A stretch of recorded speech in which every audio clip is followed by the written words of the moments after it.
मधुबन के बाबा, मधुबन के बाबा मुरली वाले, आपका क्या कहना, आपका क्या कहना। ओम शांति। आज का सुविचार। आज हम इस विचार पर विचार करेंगे। चाहे कोई व्यक्ति कितना भी बुरा हो, उसमें कोई ना कोई गुण अवश्य होता है। आज हम सब के अंदर से ये चेक करेंगे, देखेंगे कि बुरकमियों को नहीं देखना है ना, क्या देखना है, हमने गुणों को देखना है कि परमात्मा के हम बच्चे हैं तो हमने सब के अंदर विशेषता देखी। देखो शिव बाबा भी हमारे अंदर क्या देखते हैं, गुण देखते हैं ना, विशेषता देखते हैं ना, तो हम बच्चे भी सबके अंदर विशेषता देखें। 24/9/20 के महावाक्य मुरली के बाबा कहते, ओम शांति। मीठे बच्चे, पुण्य आत्मा बनने के लिए जितना हो सके अच्छा कर्म करो, ऑलराउंडर बनो, दैवी गुण धारण करो। पुण्य आत्मा बनने के लिए जितना हो सके अच्छा कर्म करो, ऑलराउंडर बनो, दैवी गुण धारण करो। प्रश्न, कौन सी मेहनत करने से तुम बच्चे पद्मा पदम पति बनते हो? कौन सी मेहनत करने से तुम बच्चे पद्मा पदम पति बनते हो? सबसे बड़ी मेहनत है क्रिमिनल आई को सिविल आई बनाना। आंखें ही बहुत धोखा देती हैं। आंखों को सिविल बनाने के लिए बाप ने युक्ति बताई है कि बच्चे आत्मिक दृष्टि से देखो, देह को नहीं देखो, मैं आत्मा हूँ। ये अभ्यास पक्का करो। कौन सा? इसी मेहनत से तुम जन्म जन्मांतर के लिए पदम पति बन जाएंगे। गीत है, धीरज धर मनवा धीरज धर, ते सुख के दिन आए के आए। कई बच्चे सोचते हैं ना, बाबा हम ये भी मेहनत करते हैं, वो भी मेहनत करते हैं, इतना पुरुषार्थ करते हैं, लेकिन हमारे से हो नहीं पाता है। लेकिन बाबा कहते हैं धीरज रखो, धीरज रखो, सब ठीक हो जाएगा। ओम शांति। ये किसने कहा? शिव बाबा ने शरीर द्वारा कहा। कोई भी आत्मा शरीर बिगड़ बोल ही नहीं सकती। बाप भी शरीर में प्रवेश कर आत्मा को समझाते हैं। बच्चे भी, तुम्हारा जिस्मानी कनेक्शन नहीं है अभी, ये है रूहानी कनेक्शन। आत्मा को ज्ञान मिलता है परम पिता परमात्मा से। देहधारी जो भी हैं सब पढ़ रहे हैं। बाप को अपनी देह है ही नहीं है, तो थोड़े टाइम के लिए इनका आधार लिया।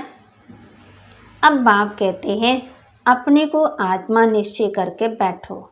बेहद का बाप हम आत्मा को समझाते हैं, उनके बगैर ऐसे कोई समझा ही ना सके। कि बच्चे सबके अंदर गुण देखने हैं, सबके अंदर विशेषता देखनी है, आत्मस्मृति में रहना है, क्रिमिनल आई नहीं रखनी है, बुरी दृष्टि नहीं रखनी है। आत्मा को कैसे समझाएगी?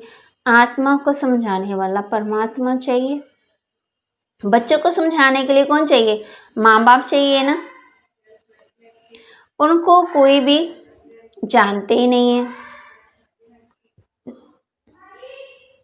बा कहते, त्रिमूर्ति से भी शिव को उड़ा दिया, ब्रह्मा द्वारा स्थापना कौन कराएंगे? ब्रह्मा तो कोई नई दुनिया का रचयिता नहीं है। बेहद का बाप रचयिता सबका एक ही शिव बाबा है। ब्रह्मा भी सिर्फ अब भी तुम्हारा बाप है, फिर नहीं होगा। वहाँ तो लौकिक बाप ही होता है। कलयुग में होता है लौकिक और परलौकिक का। अभी संगम पर लौकिक, अलौकिक और परलौकिक 3 बाप है, और क्या चाहिए? बाप कहते सुख धाम में मुझे कोई याद ही नहीं करता। विश्व का मालिक बाप ने बनाया, फिर चलाएं क्यों? चलाएंगे ना फिर। वहाँ कोई और खंड नहीं होते, सिर्फ सूर्यवंशी होते। चंद्रवंशी भी बाद में आते हैं। अब बाप कहते बच्चे धीरज रखो, किसमें?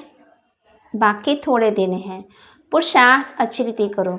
दैवी गुण धारण नहीं करेंगे तो पद भ्रष्ट हो जाएगा। ये बहुत बड़ी लॉटरी है। बैरिस्टर, सर्जन आदि बनना भी लॉटरी है ना। बहुत पैसा कमाते हैं, बहुतों पर हुक्म चलाते हैं। जो अच्छी रीति पढ़ते पढ़ाते हैं वह ऊंच पद पाएंगे। बाप को याद करने से भी कर्म विनाश होंगे। बाप को भी घड़ी घड़ी भूल जाते। माया याद बुला देती है, ज्ञान नहीं बुलाती है। क्या बुलाती है? बाप कहते भी हैं अपनी उन्नति करनी है तो चार्ट रखो। सारे दिन में कोई पाप कर्म तो नहीं किया, नहीं तो 100 गुना पाप बन जाएगा। यज्ञ की संभाल करने वाले बैठे, उनकी राय से करो। कहते भी है ना, जो खिलाएंगे जहाँ बिठाएंगे, जो बाकी और आशाएं छोड़ देनी है, नहीं तो पाप बनता जाएगा। बाबा कहते आत्मा पवित्र कैसे बनेगी? यज्ञ में कोई भी पाप का काम नहीं करना है। यहाँ तुम पुण्य आत्मा बनते हो। बाप बच्चों को क्या समझा रहे हैं? भी आए हैं, ज्ञान लिया, किस लिए लिया है? पुण्य आत्मा बनने के लिए ना। चोरी चकारी आदि करना पाप है ना। माया की प्रवेशता है ना योग में रह सकते हैं, ना ज्ञान की धारणा करते हैं। अपने दिल से पूछना चाहिए, हम अगर अंधों की लाठी ना बने तो क्या ठहरे? दूसरों को रास्ता नहीं बताया तो क्या ठहरे? अंधे ही कहेंगे ना। बा कहते इस समय के लिए ही गाया जाता है धृतराष्ट्र के बच्चे। वह है राम राज्य में, तुम हो संगम युग पर। बाप हम बच्चों को क्या बता रहे हैं? राम राज्य में फिर सुख पाने वाले हो। परम पिता परमात्मा कैसे सुख देते हैं किसी की बुद्धि में नहीं आता है। कितना भी अच्छी रीति समझाओ फिर भी बुद्धि में नहीं बैठता। अपने को जब आत्मा समझे तब परमात्मा का ज्ञान भी समझे ना। आज इंसान यही चाहता है कि मेरे पास पैसा आ जाए तो मैं सुखी हो जाऊंगा। अगर मेरा मन शांत रहेगा तो पैसा किस काम का? तो बाबा कहते कितना भी अच्छी रीति समझाओ फिर भी बुद्धि में नहीं बैठता। अपने को जब आत्मा समझे तब परमात्मा का ज्ञान भी समझे ना। आत्मा ही जैसा पुरुषार्थ करती है वैसा बनती है। गायन भी है अंतकाल जो स्त्री सिमरे। बाप कहते जो मुझे याद करेंगे ना तो मेरे को पाएंगे अंत समय, नहीं तो बहुत बहुत सजाएं खाकर आएंगे। सज्जु में नहीं, त्रेता में लास्ट में आएंगे। सज्जु त्रेता को कहा जाता है ब्रह्मा का दिन। एक ब्रह्मा तो नहीं होगा ना, ब्रह्मा के तो बहुत बच्चे हैं। ब्राह्मणों का दिन फिर ब्राह्मणों की रात होगी। अभी बाप आए हैं रात को दिन बनाने के लिए। बाबा किस लिए आए? माना अंधियारी रात से निकालने के लिए, दुखों से निकालने के लिए। तब बाबा कहते हैं धीरज धर ते सुख के दिन आए। ब्राह्मण ही दिन में जाने के लिए तैयारी करते। बाप कितना समझाते हैं, दैवी धर्म की स्थापना तो जरूर होनी ही है। कलयुग का विनाश भी जरूर होना है।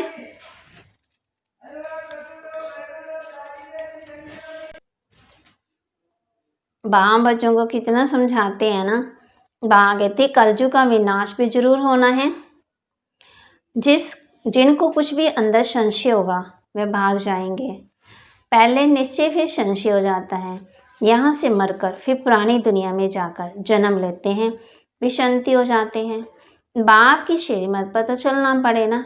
पॉइंट तो बहुत अच्छी अच्छी है, बच्चों को देते रहते हैं। तो पहले तो समझाओ तुम आत्मा हो, देह नहीं हो, नहीं तो लॉटरी सारी गुम हो जाएगी। बल वहाँ राजा अथवा प्रजा सब सुखी रहते हैं, फिर भी पुरुषार्थ तो ऊंच पद पाने का करना है। ऐसी नहीं कि सुखधाम में तो जाएंगे ना, नहीं, ऊंच पद पाना है। राजा बनने के लिए आए हो, ऐसे सियाने भी चाहिए। बाप की सर्विस करनी चाहिए, रूहानी सर्विस नहीं तो स्थूल सर्विस भी है।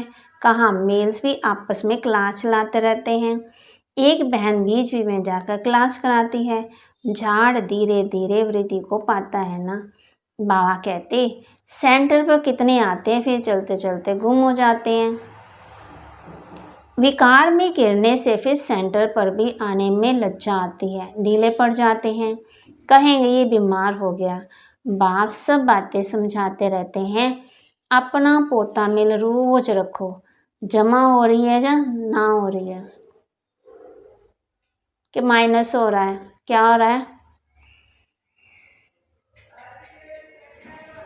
घाटा और फायदा है ना।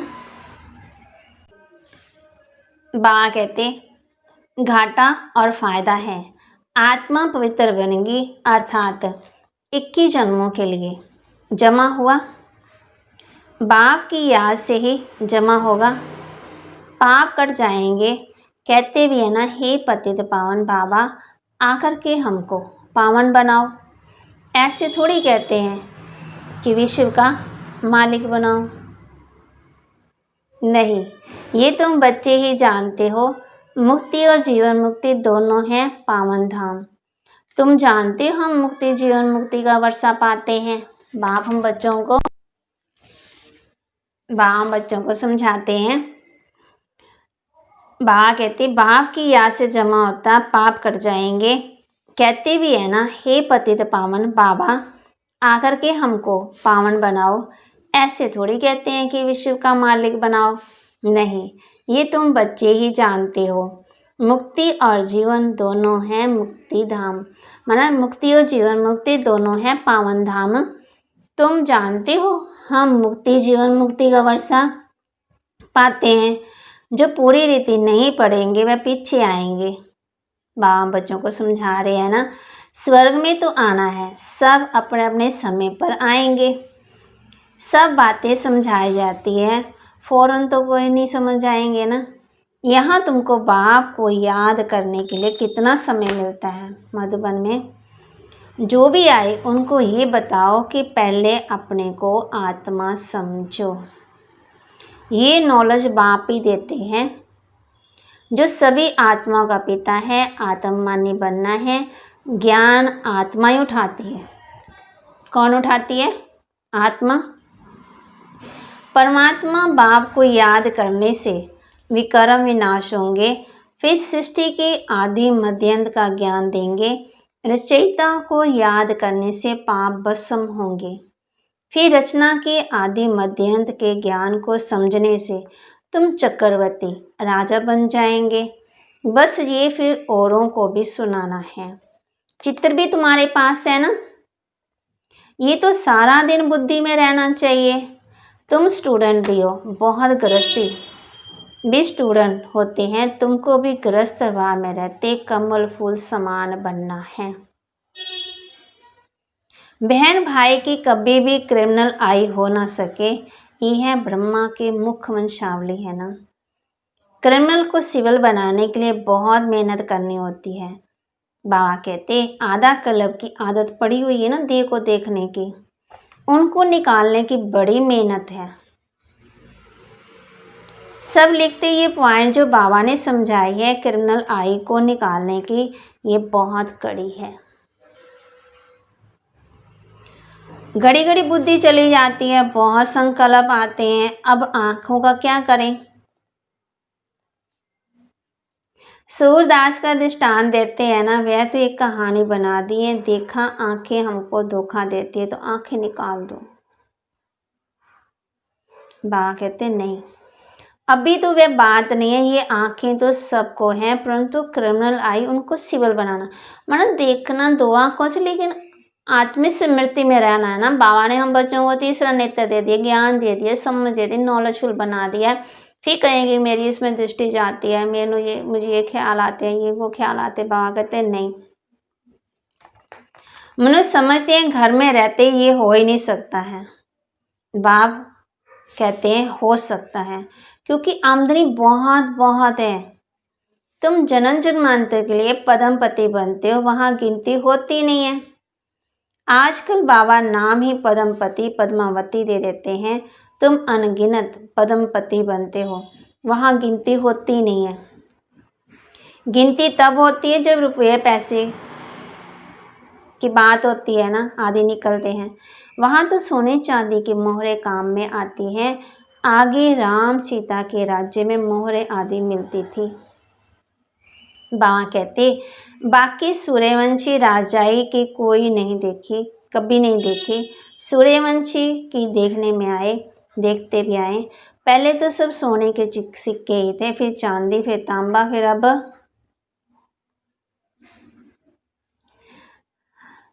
अभी तुम बच्चे बाप से फिर वर्षा लेते हो। बाबा कहते, तुम बच्चों ने पहले भी वर्षा लिया था, अब भी ले रहे हो, फिर लेंगे। सज्जों में जो रस्म रिवाज चलनी होगी ना, वह तो चलेगी ही। तुम अपना पुरुषार्थ करो। स्वर्ग में बहुत थोड़े होते हैं, आयु भी बड़ी होती है, अकाल मृत्यु नहीं होती है। तुम समझते हो हम काल पर जीत पाते हैं, मरने का नाम ही नहीं है। उसको कहते हैं अमरलोक, ये है मृत्युलोक। वहाँ कहते अमरलोक में हाहाकार होती नहीं। कोई बूढ़ा मरेगा और ही खुशी होगी, जाकर छोटा बच्चा बनेंगे। यहाँ पर तो मरने पर रोने लगते हैं ना। पहले थे जो हमारे बुजुर्ग थे, आज से आप 50 साल पीछे चले जाओ, 40 साल पे लोग 150 वर्ष की, 100 की बड़ा करके भेजते थे ना उनकी, तो रोते थोड़ी थे। और यहाँ तो बाबा कहते अब कितना रोते हैं ना। तुमको कितना अच्छा ज्ञान मिलता है। बाबा कहते रोना नहीं है ना, कितनी धारणा होनी चाहिए, औरों को भी समझाना पड़ता। बाबा को कोई कहे कि हम रूहानी सर्विस करना चाहते हैं, तो बाबा झट कहेंगे भले करो। बाबा कोई मना नहीं करते हैं। ज्ञान नहीं है तो बाकी अज्ञान नहीं है, अज्ञान से फिर बहुत डिसर्विस कर देते। सर्विस तो अच्छी रीति करनी चाहिए ना, तभी लॉटरी मिलेगी। बहुत भारी लॉटरी है, ये है ईश्वरीय लॉटरी। तुम राजा रानी बनेंगे तो तुम्हारे पोत्र पोत्रियां सब खाते आएंगे। ये यहाँ तो हर एक अपने कर्मानुसार फल पाते हैं। कोई बहुत धन दान करते हैं तो राजा बनते हैं। तो बाप बच्चों को सब कुछ समझाते हैं, अच्छी रीति समझकर और धारणा करनी है।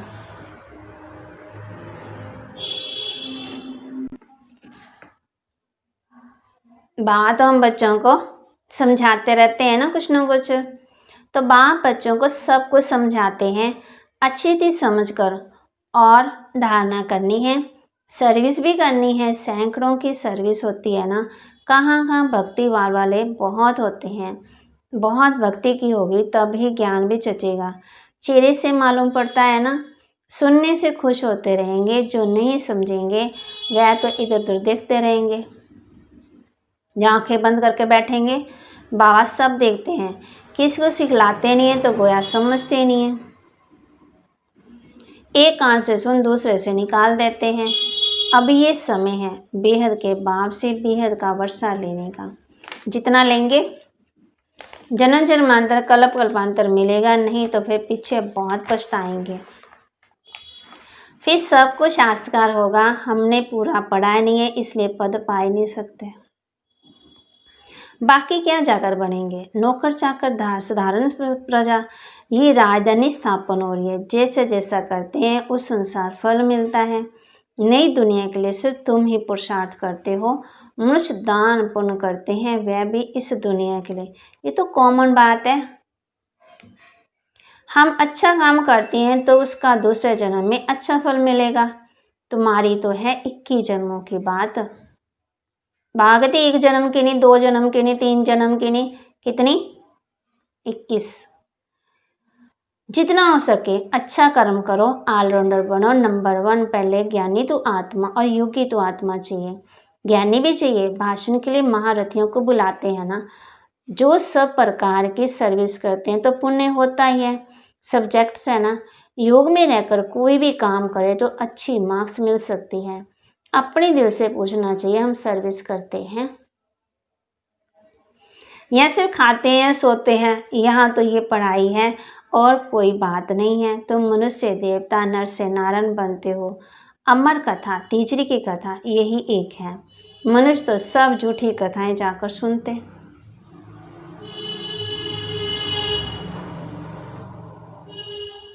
तीसरा नेत्र तो सिवाय बाप के कोई दे ही नहीं सके। अभी तुमको तीसरा नेत्र मिला है जिससे तुम सृष्टि के आदि मध्य अंत को जानते हो। इस पढ़ाई में कुमार कुमारियां बहुत तीखा जाना चाहिए। चित्र भी है, कोई से पूछना चाहिए गीता का भगवान कौन है। मुख्य बात ये है ना, भगवान तो एक ही होता है जिससे वर्षा मिलता है मुक्ति धाम का। हम वहाँ रहने वाले हैं, यहाँ आए हैं पाठ बजाने। अब पावन कैसे बने? पतित पावन तो एक बाप है ना। आगे चलकर तुम बच्चों की अवस्था बहुत अच्छी हो जाएगी। बाप किस्म किस्म से समझाने देते रहते हैं। एक तो बाप को याद करना है तो जन्म जन्मांतर के पाप मिट जाएंगे। अपने दिल से पूछना है कि हम कितना याद करते हैं। चार्ट रखना अच्छा है, अपनी उन्नति करो, अपने ऊपर रहम, अपनी चलन से देखते रहो। अगर हम भूले करते रहेंगे तो रजिस्टर खराब हो जाएगा। इसमें दैवी चलन होने चाहिए। गायन भी है ना, जो खिलाएंगे, जहाँ बिठाएंगे, जो डायरेक्शन देंगे वह करेंगे। डायरेक्शन तो जरूर तन द्वारा ही देंगे ना। बाबा कहते गेट वे टू स्वर्ग, ये अक्षर अच्छा है, ये द्वार है स्वर्ग जाने का। ये आपने अगर स्वर्ग में चलना है तो क्या करो? बाप को याद करो। अच्छा, मीठे मीठे सिकिलदी बच्चों प्रति माता पिता बाप दादा का याद प्यार और गुड मॉर्निंग। रूहानी बाप की रूहानी बच्चों को नमस्ते। रूहानी बच्चों की रूहानी बाप दादा को नमस्ते। ओम शांति। धारणा के लिए, पुण्य आत्मा बनने के लिए सब आशय छोड़ एक ये पक्का करना है कि बाबा जो खिलाएंगे, जहाँ बिठाओ, कोई भी पाप का काम नहीं करना है। क्या नहीं करना है? पुण्य आत्मा बनने के लिए और सब आशय छोड़ ये पक्का करना है कि बाबा जो खिलाओ, जहाँ बिठाओ, कोई भी पाप का काम नहीं करना है। ईश्वरी लॉटरी प्राप्त करने के लिए रूहानी सर्विस में लग जाना है। ज्ञान की धारणा कर औरों को करानी है। अच्छी मार्क्स लेने के लिए कोई भी कर्म याद में रह करके करना है। मांगते अगर मार्क्स अच्छी लेनी है तो क्या करना है? कोई भी कर्म करना है तो किसकी याद में? बाबा की याद में। वरदान दिया बाबा ने, स्नेह के बाण द्वारा स्नेह में घायल करने वाले स्नेह और प्राप्ति संपन्न लवलीन आत्मा भव। स्नेह के बाण द्वारा स्नेह में घायल करने वाले स्नेह और प्राप्ति संपन्न लवलीन आत्मा भव।